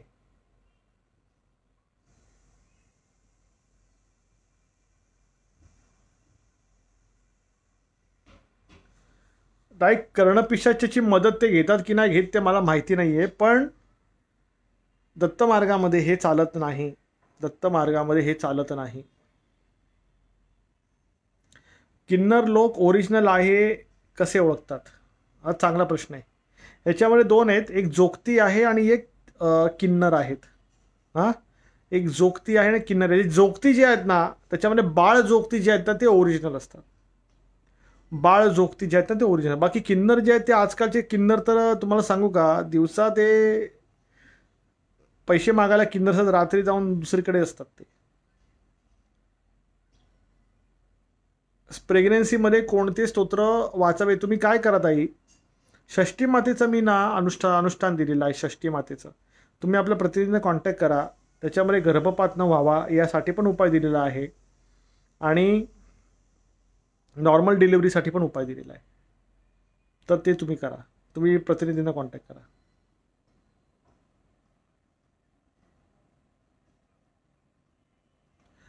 पार्थ आवटी, दादा गजानन महाराजांचा एक जुना फोटो पुजारीला विचारून आणला आहे, खूप धुळीत. हा, खूप चांगलं केलं. सद्गुरू सद्गुरू सद्गुरू आहे बाबा, बरोबर केलं. You are absolutely right. मी पण असं केलेलं आहे बऱ्याच वेळेला की फोटो धुळीत पडला, मला नाही आवडलं, मी घेऊन आलो.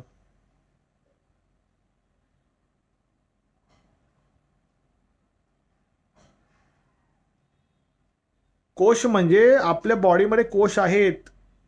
कोठा आहे, अन्नमय कोशाचा कोठा आहे, मनोमय कोशाचा कोठा आहे, प्राणमय कोशाचा कोठा आहे, प्राण कोशाचा आहे, ज्ञानमय कोशाचा आहे, आनंदमय कोशाचा आहे.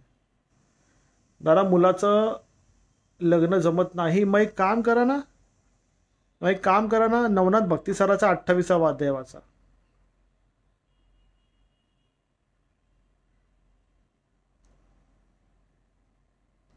श्री दत्त, जय दत्त, जय जय दत्त हा असा मंत्र जप केला तर चालेल का? चालेल चालेल चालेल, करा करा.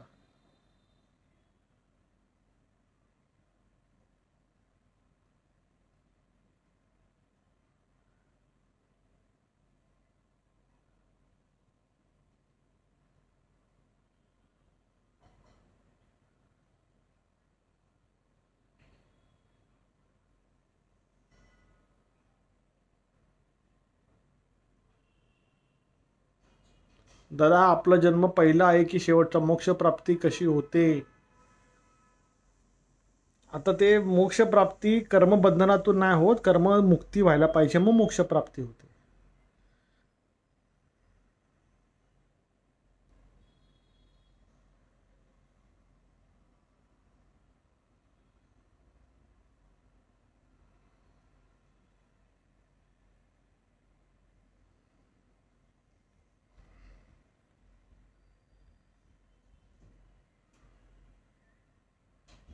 घरामध्ये वड पिंपळ औदुंबर लावू नका. त्याची त्याची उंची वाढली तर घराला त्रास होईल. उंबर कुठेतरी बाहेर लावा.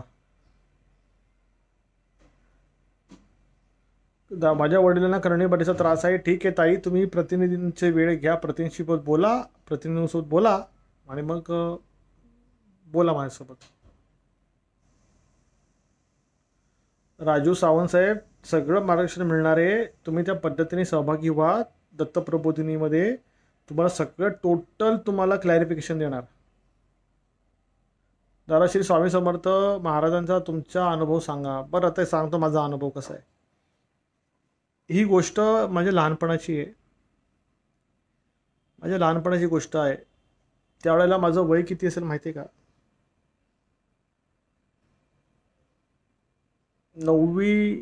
9वीला असेल मी. 9वीला असेल. आणि लहानपणापासून मी ज्या सोफ्यावरती झोपून मोठा झालो, माझ्यासाठी जो सोफा असायचा घरामध्ये, सोफा असायचा त्याच्यामध्ये मी झोपायचो. त्याच्या सोफ्यावरती मला बरं मस्त वाटायचं. सोफ्यावर झोपायचो, मस्त वाटायचं. तर एकदा काय झालं, एकदा रात्री मी सोफ्यावरती झोपलो होतो. म्हणजे 9वीचा मुलगा, 9वीला काय असतं, अक्कल असते. हां, फक्त एक जीन्सची शॉर्ट होती. मस्त सोफ्यावरती टांग टाकून वरती झोपून गेलो. आणि सकाळी सकाळी ना मी उठलो. सकाळी सकाळी म्हणजे थोडंसं वॉशरूमला वगैरे जायला उठलो. उठल्यानंतर मी गेलो आणि आलो, तर तुम्हाला विश्वास नाही बसणार, ज्या ठिकाणी झोपलो होतो सोफ्यावरती, त्या ठिकाणी महाराज एका हाताने, नाही का त्यांचा असा हात असतो, ते बसतात ते असं, त्या पद्धतीने महाराज त्या सोफ्यावरती बसले आणि माझ्याकडे बघतायत. मी त्यांच्या चेहऱ्याजवळ असा चेहरा नेला आणि त्यांच्या डोळ्यात डोळे बघितले घालून, आणि त्यांच्या कानामध्ये अशी कुंडलं अशी हालत होते एकदम. आणि माझ्याकडे ते बघून ना, आणि एकदम म्हणजे त्याची बॉडी, ती स्किन नव्हतीच ती, ते तेज होतं, प्रकाश होता आणि एकदम चमकत होती ती बॉडी त्यांची, रेडियमपेक्षा भारी, रेडियमपेक्षा. तसे झोपून माझ्यासोबत बोलत होते. आणि मला 9वीला काय अक्कल असते, मी आपलं त्यांच्याकडे बघतोय, मला ते काय बोलतायत ते कळत पण नव्हतं, ते काय बोलतायत. मी आपलं त्यांच्याकडे बघत बसलो होतो. आणि हा सगळा प्रकार 3 ते 4 सेकंदापर्यंत चालला.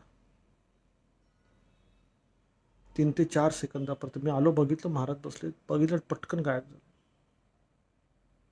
पटकन गायब झाले. आणि सकाळी उठलो मी झोपून, म्हणजे तर जेवढ्याला मला लक्षात आलं की अरे बापरे, रात्री हे सगळं घडलं. एकदम क्लोज महाराजांच्या, एकदम क्लोज.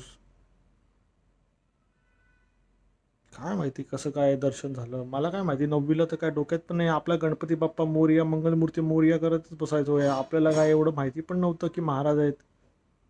कारण ते मी जायचो ना मंदिरात, मुलुंडच्या गणपती मंदिरात, तिथे आपलं गणपती बाप्पा मोरया तेच करायचो.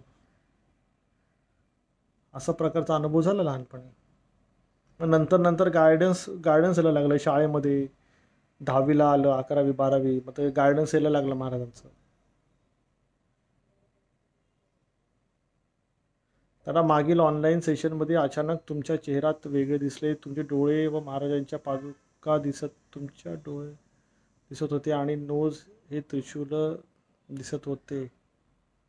ते काय त्यांच्यात, ते काय कुठून कुठं काय आणतील आपल्याला काय माहिती. आपण आपलं ड्युटी करायची बस. महाराज ड्युटी करायची. वायव्य दिशेला देवघर नाही करायचं, ईशान्य दिशेला पाहिजे. ब्रह्मज्ञानी सद्गुरू कसे असतात सांगा. ब्रह्मज्ञानी सद्गुरू अंतर्यामी असतात, त्यांना सगळं माहिती असतं.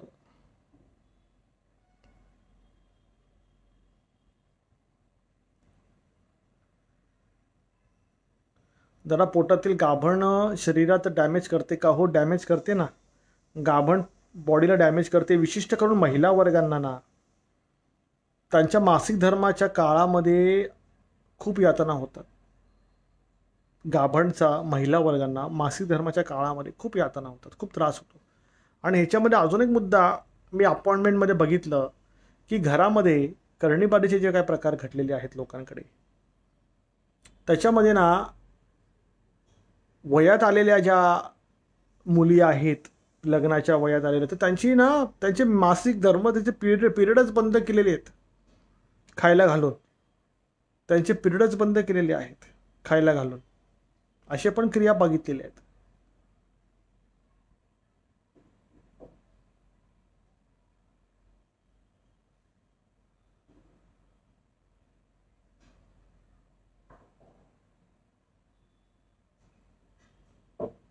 दादा, रक्तपिशाच्या विषयी सांगा, त्यांना दूर कसं करावं?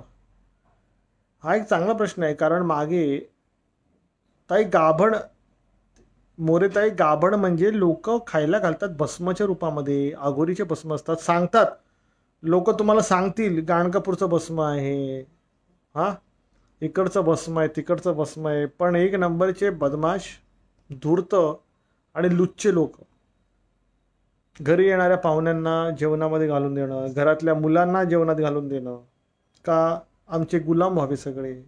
दुसऱ्यांच्या घरात आग लावायची असेल तर जेवणात घालून देणं.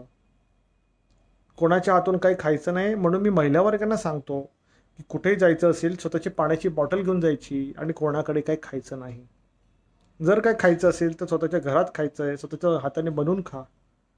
याचा त्रास महिला वर्गांना जास्त होतो. हां, ते रक्तपिशाच्य म्हणजे काय सांगतो. रक्तपिशाच्याला बारोळ्या असं म्हणतात. बारोळ्या, ठीक आहे, बारोळ्या असं म्हणतात. बारोळ्या म्हणजे एक प्रकारची शक्ती असते जी नरड्याकडे बसून रक्त घेते. ठीक आहे, सडपातळ असते, केस लांब असतात, नग्नावस्थेमध्ये असते, तिला बारोळ्या असं म्हणतात. तर लांब राहायचं, तिच्यामध्ये उतारा काढल्याने लांब होते.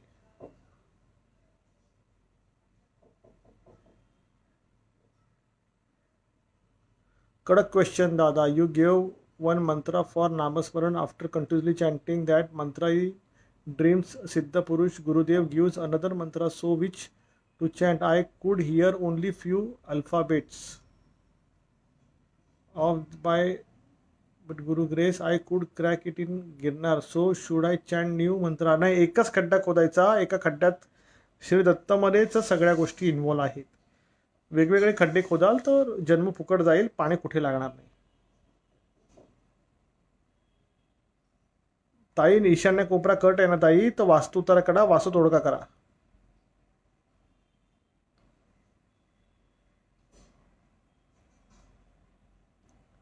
दादा, पिंड स्थूल आणि सूक्ष्म शरीरा दोघांबरोबर जोडलेला असतो का? हो तुषार, एकदम बरोबर आहे. आपल्या बॉडीमध्ये पिंड जो आहे तो आपला प्राणाशी जोडलेला असतो. प्राण आपल्या देहामध्ये 11 ठिकाणी आहे, 11 रुद्रांच्या रूपामध्ये. तो 11 ठिकाणी तो पिंड असतो, तो एकत्र करावा लागतो. त्याचा एकत्र केल्यानंतर तो योग होतो, योगानंतर काकडा होतो, काकडानंतर आत्मलिंग तयार होतं, आणि त्या आत्मलिंगामध्ये मग आपण आत्मरूपाने मनोयोगे प्रवेश करतो आणि आपण तिथे समाधिस्थ होतो. विषय कळाला. आपल्या देहाचे 11 पिंड असतात, 11 रुद्राचे, ते एकत्र व्हावे लागतात. ते विखुरलेले आहेत बॉडीमध्ये. जो शरीर सुखासाठी हापापलेला आहे, जी शरीर सुखासाठी हापापलेली आहे, ती भोगमध्ये लिप्त आहे. आणि जो साधक महाराजांच्या पायी निष्ठ तो योगमध्ये तो लिप्त आहे. योग म्हणजे इंटिग्रेशन, भोग म्हणजे डिफरन्शिएशन. ज्या वेळेला बर्थ होतो त्यावेळेला आपण डिफरन्शिएशनमध्ये असतो. आध्यात्मिक अनुसंधानामध्ये आपण इंटिग्रेटेड होतो, म्हणजे आपण योगिक अनुसंधानामध्ये येतो. आणि आपण काकडा करतो सगळ्यात. षोडश तत्व एक होतं आणि काकडा होतो. कळलं? श्री गुरुदेव दत्त. शाळाचा पाण्याचा उपाय गर्भवती स्त्रीवर केला तरी चालेल, आणि उपाय केल्या शनिवारी पारायण बसलं तरी चालेल. हा वंशपरागत परंपरागत एका पिढीकडून दुसऱ्या पिढीकडे शक्ती जाते जाते जाते.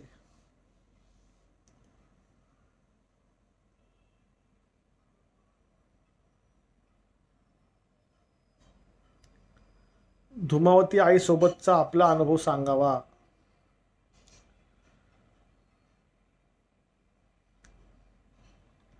धुमावती आई सोबतचा अनुभव माझा लहानपणापासूनच मी धुमावती मातेच्या ध्यानामध्ये आहे.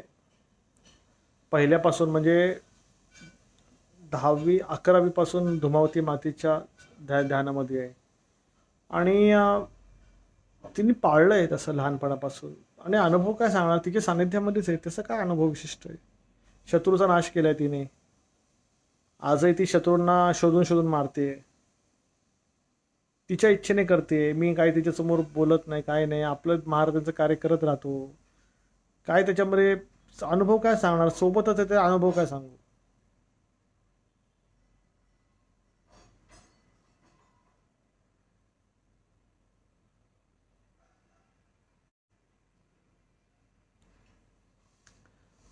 भास्कर भाऊ, तुम्ही आपलं युट्यूबचं चॅनल बघा, त्याच्यावर पिंडाची पूर्ण मी अवतरणिका दिलेली आहे. पांढऱ्या रुईचे झाड लावलं तरी चालतंय. पांढऱ्या रुईचे झाड लावलं तरी चालतंय. नवनाथ पारायण करण्यासाठी तुम्ही आपला व्हिडिओ बघा, मी त्याच्यामध्ये टोटल डिटेल दिलेले आहेत.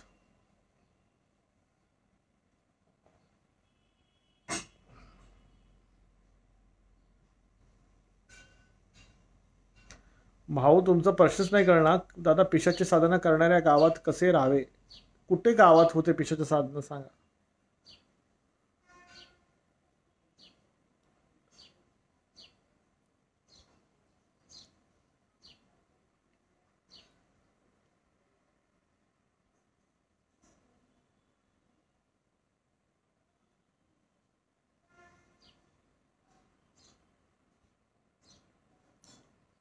दादा शनिवारच्या पारायणामध्ये तुमच्या वाचनाचं स्पीड जास्त आहे.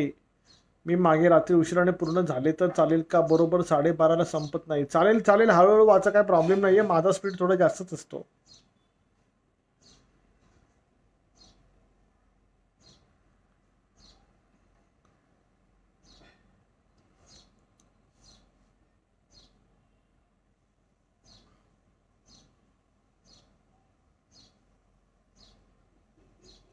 पांढऱ्या रुईचे खूप फायदे आहेत. पांढऱ्या रुईचे खूप फायदे आहेत. पांढऱ्या रुईच्या मुळाचा सदुपयोग होतो. पांढऱ्या रुईच्या मुळाशी गणपती प्रकट होतो, स्वयंभू गणपती. पांढऱ्या रुईच्या मुळाशी गणपती प्रकट होतो. पांढऱ्या रुईची फुलं तुम्ही हनुमंतालाही वाहू शकता. हनुमंतालाही वाहू शकता. ऐका, आता सगळ्यात महत्त्वाचा मुद्दा सांगतो.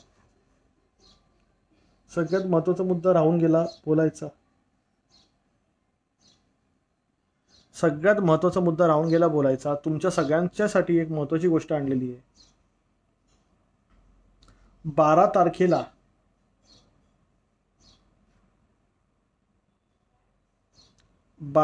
सोमवार येतोय. 12 तारखेला सोमवार येतोय. सोमवारी सोमवती अमावस्या आहे. ज्यांचं कुलदैवत खंडोबा आहे त्यांनी तळी उचलायची आहे, कुळाचार करायचा आहे, कुलदेवतेच्या ऋणातून मुक्त व्हायचं आहे. 12 तारखेला सोमवती अमावस्या येते, तर कृपया करून तुम्ही सगळ्यांनी तळी उचलायची आहे, कुळाचार करायचा आहे. देवाच्या अंगावरची जी हळद आहे ती आपल्याकडे उपलब्ध आहे. देवाच्या अंगावरची हळद आहे ती उपलब्ध आहे. 600 रुपयेची हळद आहे. एक 200 रुपयाचं कुरिअर चार्जेस वगैरे असतील त्याचे. ज्यांना हळद पाहिजे आहे देवाच्या अंगावरची त्यांनी दत्तप्रबोधिनीच्या पूजा भंडारमध्ये त्यांनी कॉन्टॅक्ट करावा, प्रतिनिधींशी कॉन्टॅक्ट करावा. 12 तारखेला सोमवती अमावस्या आहे. 2च दिवस असतात तळी उचलायची, 2च दिवस असतात. एक चंपाषष्ठीला किंवा सोमवती अमावस्येला. तर चंपाषष्ठी ज्यांची हुकली आहे किंवा चंपाषष्ठीला करून सुद्धा त्यांना सोमवतीला खंडोबाची तळी उचलायची, ते उचलू शकतात 12 तारखेला. ठीक आहे, 12 तारखेला उचलू शकतात. हो, मृत्यू येण्यापूर्वीही काही संकेत असतात. ते मी तुम्हाला आता रविवारी सांगेन. मृत्यू येण्यापूर्वीचे संकेत सांगेन रविवारी. ठीक आहे. नाम जपच करावा, नाम जपच करावा. ठीक आहे. ऐका, ज्यांना तळी उचलायची आहे त्यांनी आपल्या ट्रॅव्हल गाईड चॅनलवर जायचंय. ट्रॅव्हल गाईड चॅनलवर जायचंय. त्याच्यामध्ये तळी कशी उचलावी हा व्हिडिओ मी टाकलेला आहे. कडे पठारचा व्हिडिओ टाकलेला आहे. त्याच्यावर टोटल माहिती दिलेली आहे की देवाची तळी उचलताना काय बोलावं, कशी उचलावी. 5 लोक पाहिजे घरामध्ये तळी उचलण्यासाठी. तर देवाची तळी कशी उचलायची, travel guide channel, Dattaprabodhini travel guide चॅनलवर जायचं. त्याच्यामध्ये तळी उचलायची पूर्ण विधी दिलेली आहे. तर तुम्ही कृपया करून तळी उचलून घ्या.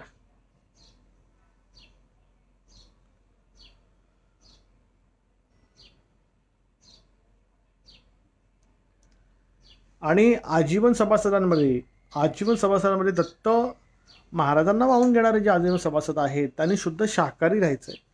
त्यांनी मटण मच्छी खायची नाही, दारू प्यायची नाही.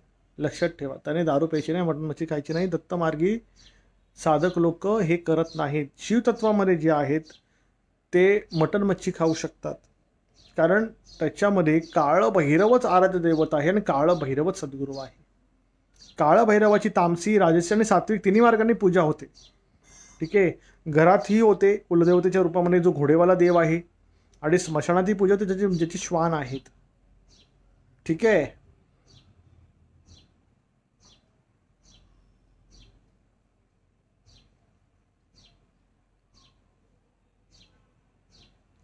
आणि आदितत्व जे आहे त्याच्यामध्ये भगवतीची सेवा आहे. त्याच्यामध्ये नवदुर्गा 3.5 शक्तिपीठ, दशमहाविद्या आणि 64 योगिनीची सेवा आहे. ज्यांना शक्ती उपासना करायची इच्छा आहे ते सुद्धा आजीवन होऊ शकतात आणि प्रतिनिधींशी बोलू शकतात. ज्यांना शिवतत्वामध्ये सहभागी व्हायचे ते सुद्धा आजीवन होऊ शकतात. ज्यांना शक्तितत्वामध्ये यायचं आहे, शक्ती उपासना करायची आहे ते सुद्धा करू शकतात. चैत्र नवरात्र सुरू होणार आहे. त्या अर्थी ज्यांना आजीवन व्हायचं आहे त्यांच्यासाठी अतिशय महत्त्वाची गोष्ट आहे. त्यांना कालिकेची साधना देण्याचा माझा निर्धार आहे, पण त्यासाठी तुम्ही प्रतिनिधीने कॉन्टॅक्ट करा. शक्ती उपासनेतून कालिका, दक्षिणेश्वर कालिकेची साधना देण्याचा माझा निर्धार आहे. दक्षिणेश्वर कालीची साधना. ठीक आहे. ज्यांना वैयक्तिक प्रश्न आहेत त्यांनी प्रतिनिधींना कॉन्टॅक्ट करा. ठीक आहे. शेवटची 3 मिनटं राहिली. प्रश्न विचारा. मला माहिती आहे तुम्ही सगळेजण कामात व्यस्त आहात. कुलदैवत माहिती नसली तरी खंडोबा कुलदैवत धारण करून तुम्ही तळे उचलायची. ठीक आहे. अकाल मृत्युहरणम सर्वव्याधी विनाशनम सूर्य पादोदकम तीर्थम जठरेम धारयाम्य हम. सूर्य उपासना करायची अकाल मृत्यू टाळण्यासाठी. बाहेरच्या लोकांनी ताई तळी उचलायला मदत केली तरी चालणार ताई.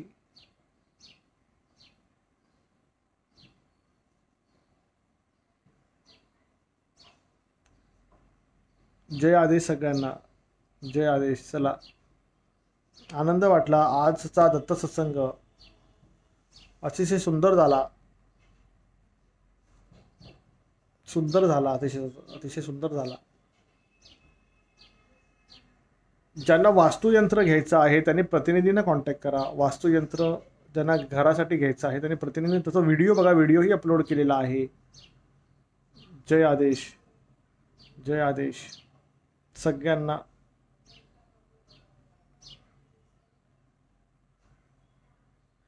भाऊ शिक्षण मिळते ताई. कर्माची भाषा आहे. ॲक्शनला रिॲक्शन येते बाबा, त्याच्यात काही चिंता नका करू. ॲक्शनची रिॲक्शन येते, चिंता नका करू. ठीक आहे. ॲक्शनची रिॲक्शन येते. जय आदेश. तुम्हा सर्वांना दत्त महाराजांच्या चरणकमलांचा आशीर्वाद प्राप्त व्हावा आणि तुमच्या हृदयामध्ये दत्तचरण शाश्वत रूपाने स्थापित व्हावे अशी मी सद्गुरूचरणी मनोमनी त्यांच्या पदोपदी मी विनंती करतो. ठीक आहे. आता परमिशन द्या, साइन आउट करायची परमिशन द्या. आणि आपलं हे लाईव्ह सेशन लाईक करा. इतरांनाही तुम्ही शेअर करत जा. मला माहिती सांगण्याची गरज नाही आहे, पण कृपया करून लाईकही करत जा आणि शेअरही करत जा. ठीक आहे. 12:30 वाजले. श्री गुरुदेव दत्त.